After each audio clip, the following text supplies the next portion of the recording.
अस्सलाम वालेकुम। Loose talk के साथ अनवर मकसूद आपकी खिदमत में। किसी को हंसाना, किसी को खुश रखना दुनिया का सबसे मुश्किल तरीन काम है। चाहे आप मज़ाह लिखें, चाहे आप तंज़ लिखें, अगर आपके लिखे हुए पर लोग ज़रा सा मुस्कुरा भी दें तो ये आपके लिए एक इनाम है। इस वक्त हम लिखने वालों की बात नहीं कर रहे, हम उन लोगों की बात कर रहे हैं जो लोगों के सामने आके लोगों को खुश रखते हैं। आज मेरे प्रोग्राम में एक हंसाने वाले हैं। जो लफ्ज़ उनके लिए इस्तेमाल किया जाता है जोकर, मैं इस लफ्ज़ के ख़िलाफ़ हूँ, मगर मजबूरी है। जब मैंने इनसे बात की, पूछा आप कौन हैं, इन्होंने ख़ुद बताया जोकर। तो आज मेरे प्रोग्राम में मेरे मेहमान हैं एक जोकर। अस्सलाम वालेकुम। अस्सलाम वालेकुम। अस्सलाम वालेकुम।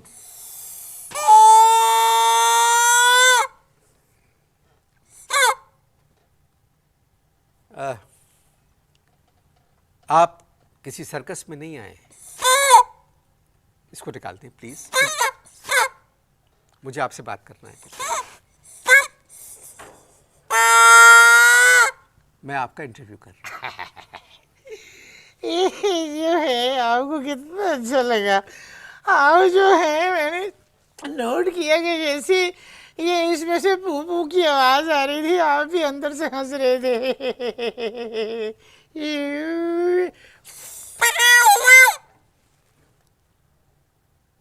देखिए, आपको बुलाने का मकसद था कि मैं आपसे आपके बारे में कुछ सुनूं। हाँ जी, सुनाइए। आप पूछेंगे, मैं आपको जवाब दूंगा। मेरा सवाल है आपसे कि हाँ। आप जोकर किस तरह बने? हाँ? जोकर आप किस तरह बने? जोकर जो है वो बनता नहीं है, बनाया जाता है। ये मत करें, जी, ये मत करें। ये तो मैं एंटरटेन करता रहूंगा थोड़ा नहीं नहीं, बहुत। प्लीज, मैंने आपको यहाँ लोगों को हंसाने के लिए नहीं बुलाया है। तो ये काम करें, आप पहले जो है ना जल्दी जल्दी मुझे हंसाने का मौका दे दे ताकि मैं लोगों को हंसा दूं थोड़ा मैं सा। आपकी जिंदगी के बारे में मालूम करना चाह रहा हूँ। नहीं, मैं तो यही कह रहा हूँ कि आप मुझे हंसाने का मौका दे दें। अगर मैंने अपनी ज़िंदगी की स्टोरी सुनाना शुरू कर दी तो यकीन जानिए कि जो है ना वो फिर लोग जो कहेंगे कि इतना सीरियस प्रोग्राम हो गया, हंसी तो क्या मुस्कुराहट भी नहीं आएगी तुम्हारे चेहरे के ऊपर। ये मत करें, सुने, ये मत करें। कहता है जोकर सारा जमाना, आधी हकीकत आधा फसाना। देखिए, ये हरकतें तो आप साल में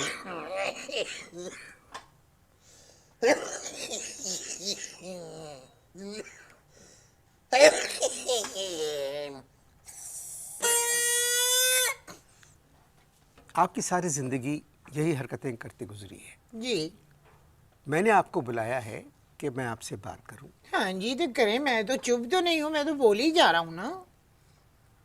अपने घराने के बारे में बताएं। मैं अपने ख़ानदान के बारे में बताऊं। एक्चुअली बात पता है क्या है, मेरा ख़ानदान जो है ना, मैं एक गरीब ख़ानदान का चश्म चिराग हूँ। दो मेरी बहनें हैं, दोनों बहुत अच्छी शक्ल की हैं। एक मेरे वालिद है, एक मेरी वालदा है, एक उनका बेटा है। बेटा जो है वो आपके सामने बैठा हुआ है। असल में बात ये, हम सबको पढ़ने का बहुत शौक़ है, मेरी बहनों को भी पढ़ने का बहुत शौक़ है। बल्कि ये शौक़ था है तो अभी भी, लेकिन पहले बहुत ज़्यादा था। आपके ख़ानदान में इस शोबे की तरफ और कोई नहीं आया? नहीं जी, असल में हमारा ख़ानदान जो है जोकरों का ख़ानदान नहीं है। ये मत करें प्लीज़। रिकॉर्डिंग हो रही है और इस तरह की आवाज़ों से रिकॉर्डिंग में कुछ प्रॉब्लम है। मैं तो जो काम करता हूँ वही करता हूँ, तुम लोगों की तरह थोड़ी कि अंदर से कुछ है बाहर से कुछ है। जो मैं हूँ मैं वही कर रहा हूँ। बच्चे देख के मुझे खुश होते हैं, बड़े देख के मुझे तालियां बजाते हैं, तो मेरा जो काम है वो ना करूँ मैं? ये मत करें, सुने, मैं बंद कर दूंगा इंटरव्यू। ठीक है, आप बंद कर दें, मैं अब अपने आप को ही मारूंगा, चलें। बस ये कीजिएगा, क्योंकि मेरी चोट लग रही लेकिन अगर ये चूक गया तो समझे, खैर छोड़ें।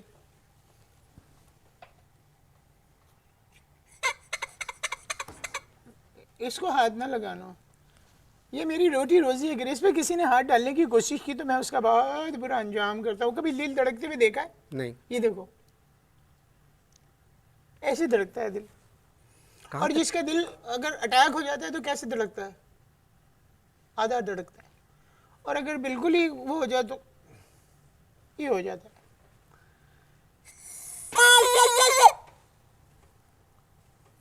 कहाँ तक पढ़ा है आपने? पढ़ा कहाँ तक? मैंने बीए किया है और आगे पढ़ने की तमन्ना है मुझे। मैं एमए करना चाहता हूँ। किस सब्जेक्ट में? हिस्ट्री में, तारीख में। अगर आपने तारीख में एमए कर भी लिया तो शायद आपको यही काम करना पड़े जो आप कर रहे हैं, क्योंकि तारीख अपने आप को दोहराती है। हाँ, बात यह है कि जो सब्जेक्ट पसंद हो उसी में इंसान को जो है ना वो पढ़ना चाहिए और तालीम हासिल करना चाहिए। आप अपने घर वालों के बारे में बता रहे थे मुझको। क्या कह रहे हैं? सुने, किसी भी प्रोग्राम की एक तहजीब होती है। इससे अच्छी क्या तहजीब हो सकती है? नहीं, ये तो आप सब कुछ सर्कस में जब जाते हैं तो यही हरकतें करते हैं जी। तो मैं चाह रहा हूँ उस होल तो से आपने क्या यहाँ पर दिलीप कुमार को बुलाया है? मैं कोई ट्रेजेडी किंग नहीं हूँ। मैं जो हूँ जोक करता हूँ, जोकर हूँ। जो मैंने अपने को मारा, देखो ना, ये भी एक जोक है।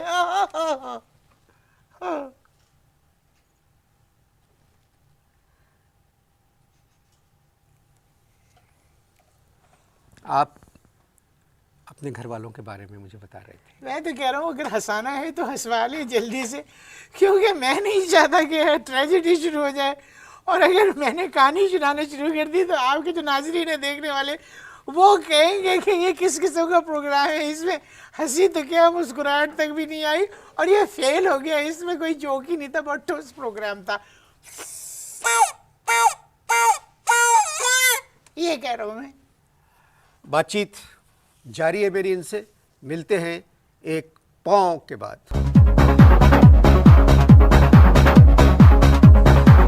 बात यह है, मेरा प्रोग्राम जितने चैनल्स आ रहे हैं, जितने प्रोग्राम उन चैनल्स पर आ रहे हैं, उन सब में संजीदा प्रोग्राम है। सबसे ज़्यादा संजीदा प्रोग्राम है। आप अपने बारे में बताएं मुझे। कुछ नहीं, असल में मेरे जो अब्बा हैं ना वो मुझे चाहते थे कि मैं फ़ौज में चला जाऊं, और जो मेरी वालदा है वो ये चाहती थी कि मैं डॉक्टर बन जाऊं। मैंने अम्मा से कहा कि अम्मा बीए करने के बाद मैं डॉक्टर नहीं बन सकता। तो कहने लगी कि भाई ऐसी क्या बात है, तुम बीए में फेल हो जाओ फिर तो डॉक्टर बन जाओगे। सीधी है बहुत, उनको कुछ पता नहीं है। दुआ करती रहती है हर वक्त मेरे लिए कि मैं नौकरी पे लग जाऊँ, अच्छी नौकरी पे लग जाऊँ। 6-7 जगह पर मैंने अप्लाई किया, एक जगह पे मुझे नौकरी मिल गई, लेकिन वो जो लोग थे वो अच्छे नहीं थे। क्या खराबी थी हमने? असल में एक दफ़ा मेरी एक बहन मुझसे मिलने के लिए वहाँ पर आई थी जॉब पे। मालिकों ने शायद देख लिया, कहने लगे कि कभी अपनी बहनों से मिलवाओ। बस दूसरे दिन से मैं दफ्तर नहीं गया। जोकर बनने का ख्याल कैसे आया? एक्चुअली मैं जो हूँ ना, हाँ, मैं जो हूँ ना घर में अपनी बहनों को बहुत हंसाया करता था, वो हंसती रहती थी। आप यकीन नहीं करेंगे कि हमारे मोहल्ले के अंदर एक दफ़ा एक सर्कस आया, 10 साल 12 साल पुरानी बात है। हमारे मोहल्ले में जो सर्कस आया तो क्या देखा कि सर्कस जो है ना लोग अंदर बहुत इंजॉय कर रहे हैं, और उसके बाद मैंने बाहर आके एक अजीब गरीब चीज़ देखी। मैंने देखा कि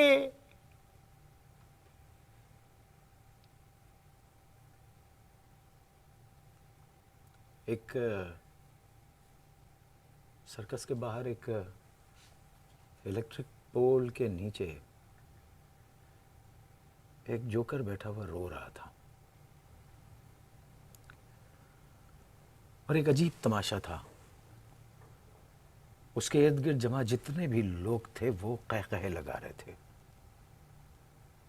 जब वो लोग सब चले गए तो मैंने जाके उससे पूछा कि आप रो क्यों रहे हैं? तो कहने लगा कि मेरा एक 8 साल का बेटा है, वो खो गया है और मुझे मिल नहीं रहा, और मैं सर्कस वालों से छुट्टी चाहता हूँ कि वो मुझे इजाज़त दें कि मैं जाके अपने बेटे को ढूंढूं। तो सर्कस वालों ने उसको जवाब दिया कि जोकर का बेटा है, उसे कौन ले जाएगा, मिल जाएगा, यहीं कहीं होगा, क्योंकि उस रोज़ 2 शो थे। और वो मुझसे कहने लगा कि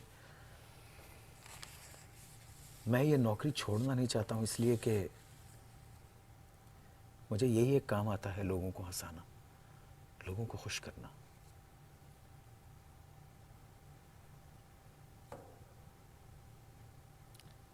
तो आपने भी ये काम संभाल लिया, लोगों को हंसाने का। कोशिश तो यही करते हैं। किस तरह हंसाएंगे? हाँ? किस तरह हंसाएंगे आप?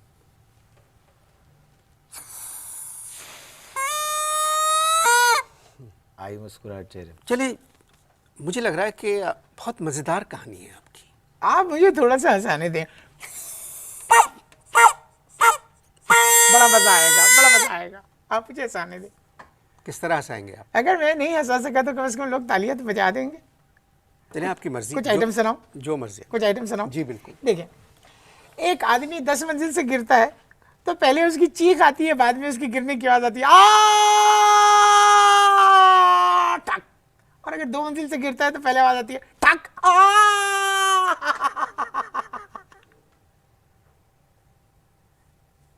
नहीं आई ऐसी? नहीं। नहीं आई ना? अब आई? अब नाजरीन को हंसी आई होगी। सुनो, देखो, एक बहुत पुराना म्यूजिक था, गौर से सुनना।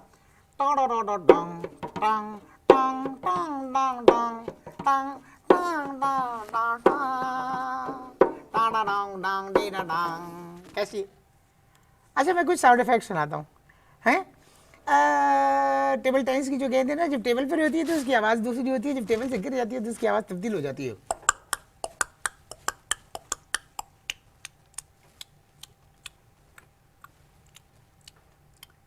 एक है ना, एक गुंडा छुपा हुआ है, उसके हाथ में बहुत बड़ी सी बंदूक है, हवा चल रही है, घोड़े पे एक आदमी आ रहा है, वो उसको निशाना बना के उसको मारता है और सहरा है, वहाँ पर आवाज़ गूंजती है।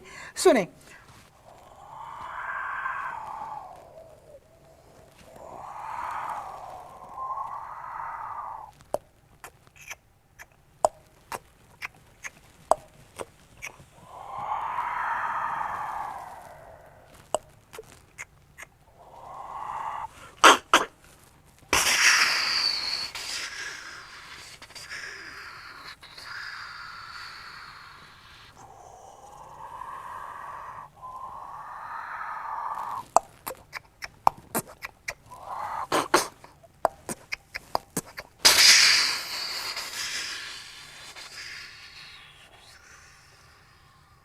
कैसा था?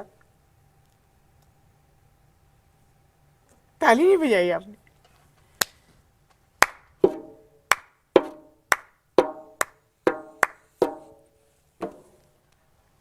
कितने पैसे मिल जाते हैं इन बातों के? 300 रुपये मिल जाते हैं, 300 रुपये। और अगर जो देखने वाले हैं वो अगर खुश हो जाएं तो 50, 60, 100 के करीब ऊपर से मिल जाते हैं। मगर ये आमदनी मुस्तकिल आमदनी तो नहीं है। इसलिए मैं तो कुछ और कर ही नहीं सकता, इस काम के अलावा तो मैं कुछ और कर ही नहीं सकता।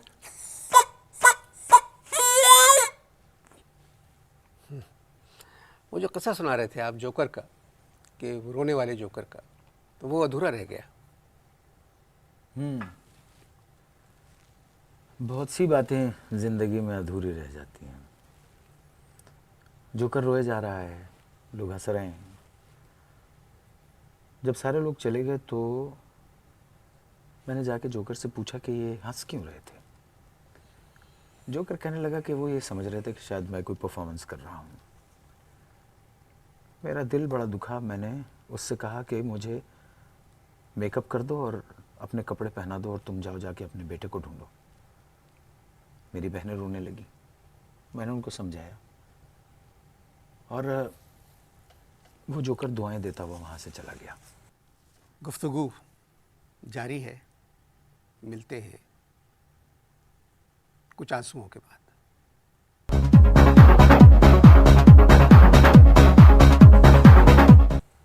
शायद जाने से पहले उसने मालिक को ये बता दिया था कि आज एक नया जोकर रिंग में आएगा।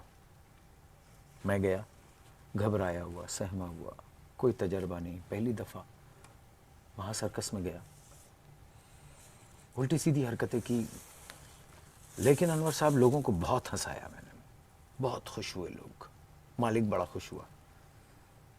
शो ख़त्म होने के बाद 300 रुपये जो मेरा मुआवजा तय हुआ था वो दिया और 50 रुपये मुझे इनाम दिए और कहा कि कल से तुम ही आना। माँ बाप को मालूम हो गया आपके कि आपने जोकर बनना शुरू कर दिया? नहीं, माँ बाप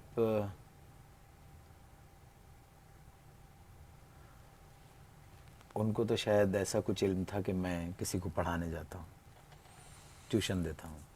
तो जो पुराना जोकर था वो वापस आया? नहीं, उसे शायद उसका बेटा नहीं मिला, वो लौट के नहीं आया। शादी की है आपने? नहीं, मंगनी हुई थी, मगर किसी ने उसे बता दिया कि आप जोकर हैं। जी। किसने बताया होगा? मेरा ख्याल है मेरी छोटी बहन ने बताया होगा, उसकी दोस्त थी वो। आप अपनी इस मुलाजमत से खुश हैं? देखिए, दुखी इंसानियत की खिदमत करना बड़ी अच्छी बात है। मैं दुखी लोगों को हंसाता हूँ, उनको खुश करता हूँ, इससे बड़ी क्या बात हो सकती है। तो आप अपने शो में मजाक करते हैं या लोगों पे तंज भी करते नहीं हैं? नहीं नहीं नहीं नहीं नहीं, मैं सिर्फ मजाक करता हूँ। मजाक और तंज में बड़ा वाज़ेह फ़र्क है अनवर साहब। मजाक करने वाला हिरन के साथ भागता है और तंज करने वाला कुत्ते के साथ शिकार करता है। उर्दू अदब में जो मज़ाह निगार हैं, मुश्ताक़ अहमद यूसुफ़ी, पतरस बुखारी, रशीद अहमद सिद्दीकी और चिराग तले वाले मुश्ताक़ अहमद यूसुफ़ी, कर्नल मोहम्मद ख़ान और शौकत थानवी और आप मिर्ज़ा अज़ीम बेग चुग़ताई, ख्वाजा मोइनुद्दीन, इन सब लोगों को ज़बानी याद किया हुआ है मैंने। हमें तो ऐसा लगता है जैसे इस मुल्क में हमें लाया ही परेशान करने के लिए गया हो, लेकिन कम से कम परेशान हैं, दुखी हैं, लेकिन लोगों को खुश तो करते हैं। इससे बड़ी और क्या बात हो सकती है कि लोगों को खुश करते हैं। वैसे आपको फ़िक्र जहाँ बहुत है। पाकिस्तान के सबसे प्यारे और सबसे अच्छे शायर अल्लामा इकबाल ने भी कहा था, मुझे फ़िक्र जहाँ क्यों हो, जहाँ मेरा है या तेरा। देखिए, इकबाल ने जब कहा कि मुझे फ़िक्र जहाँ क्यों हो, जहाँ मेरा है या तेरा, तो अल्लामा का झगड़ा अल्लाह मियाँ से चलता रहता था।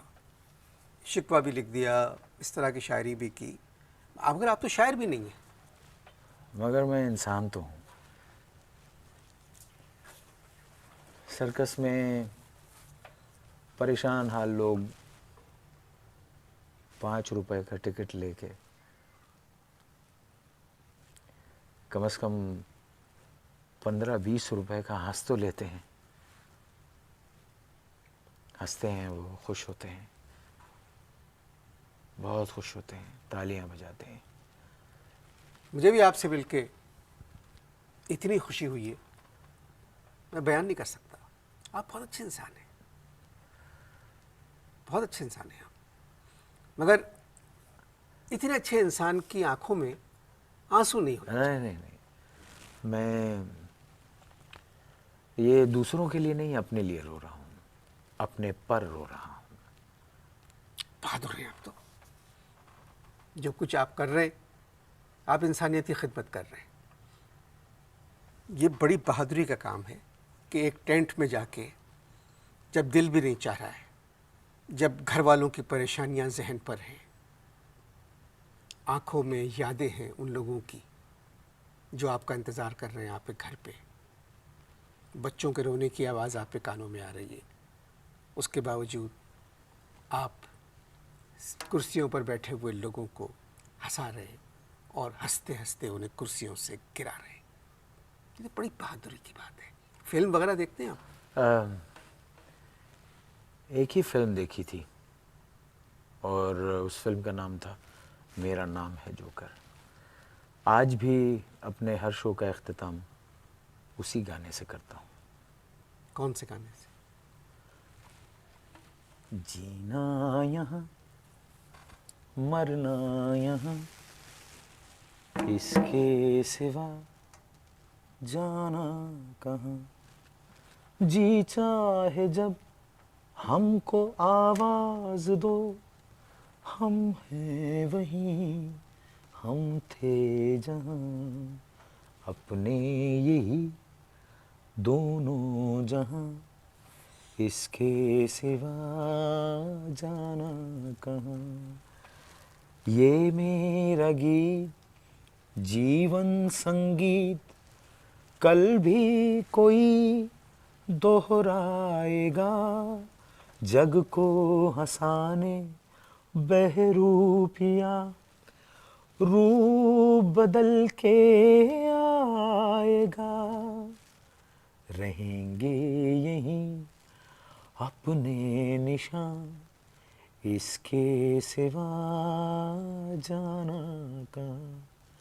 जीना यहाँ मरना यहाँ, इसके सिवा जाना का। जी चाहे जब हमको आवाज दो, हम हैं वहीं हम थे जहाँ, अपने यही दोनों जहाँ, इसके सिवा जाना कहाँ।